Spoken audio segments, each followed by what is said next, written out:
Ligji për mbrojtjen nga duhani me shumë gjasa nuk do të fillojë nga 1 marsi, si qëndron në zgjidhjen e propozuar ligjore. Ai do të përpunohet dhe miratohet sa më shpejt të jetë e mundur, por zbatimi do të jetë në faza, fillimisht edukimi, vërejtje e vetëm më pas gjoba. Po vlerësohet sa kohë do të zgjasin fazat. Këtë në emisionin Biznes 21 e konfirmoi këshilltari shtetëror në Ministrinë e Shëndetësisë, Nikola Grpçevski, i cili tha se ende po vazhdojnë bisedimet me palët e prekura. Не би го нарекол ретерирање, би го нарекол фазна имплементација во смисла на тоа дека во диалог со јавноста и во диалог со бизнис заедницата одлучивме да одиме со мека имплементација која што ќе значи на почеток опомени, едукација. А колку ќе траат фазите? И тоа е дел од оваа фаза на усогласување. Дали ќе бидат 6 месеци, дали ќе бидат 8 месеци, дали ќе бидат 3 месеци, не можам тоа да ви кажам, но тоа зависи од како ќе одлучи оперативната работна група. Gastronomët e mbështesin ligjin, por kanë kërkuar nga qeveria që zbatimi të zgjas 3 vite, e vetëm pastaj të ketë ndëshkime. Sipas tyre, nëse zbatimi nis me njëherë, do ta godas biznesin dhe do të ketë mbyllje objektesh dhe largim të punëtorëve. Thonë se ligji është një nga më rigorozët dhe se është bërë sipas shembullit të Spanjës, Slovenisë, ku 15 deri në 18% e popullsisë janë duar pirës.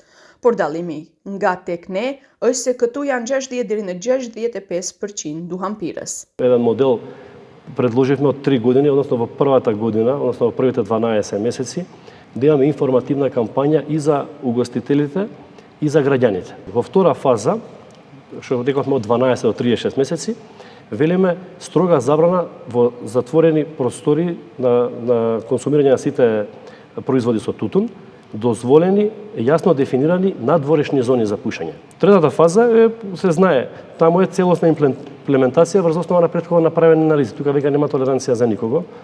Тоа е после 3 години, каде што буквално ќе се санкционираат и објекти и физички лица.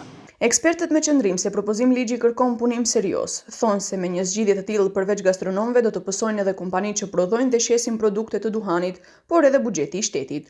Reagojnë se nuk do të mund të marrin ligj shablon nga Slovenia, vend që kur nuk ka prodhuar duhan në historinë e tij e as nuk ka fabrikë për cigare. Овој предлог закон бара сериозна доработка, според мене. Значи не треба да се донесе, доека не се сработи како што треба. Значи, јас го почитувам мислењето од угостителство, нели, комората, фазно да, меѓутоа треба да се доработи законот. Значи, во овој закон нема ни преодни, ни завршни одредби. Значи, кој од кога важи. Значи, ние имаме на залиха многу тутунски производи, кои спрема нив сега треба да не се продаваат. Што ќе правиме со тие производи? Me propozim ligjin e ri, ndalohet pirja e çdo lloji cigaresh, jo vetëm klasike, por edhe cigaret elektronike, pajisjet vape, në të gjitha objektet e mbyllura gastronomike, firma dhe para institucioneve publike, shkolla, kopshte, stacione autobusësh dhe hekurudhore, tregje, objekte kulturore dhe sportive, stacione autobusësh. Nuk lejohet të pihet cigare as në vetur nëse ka fëmijë. Gjoba për qytetarin lëviz nga 150 deri në 300 euro, ndërsa për firmën deri në 5.000 euro.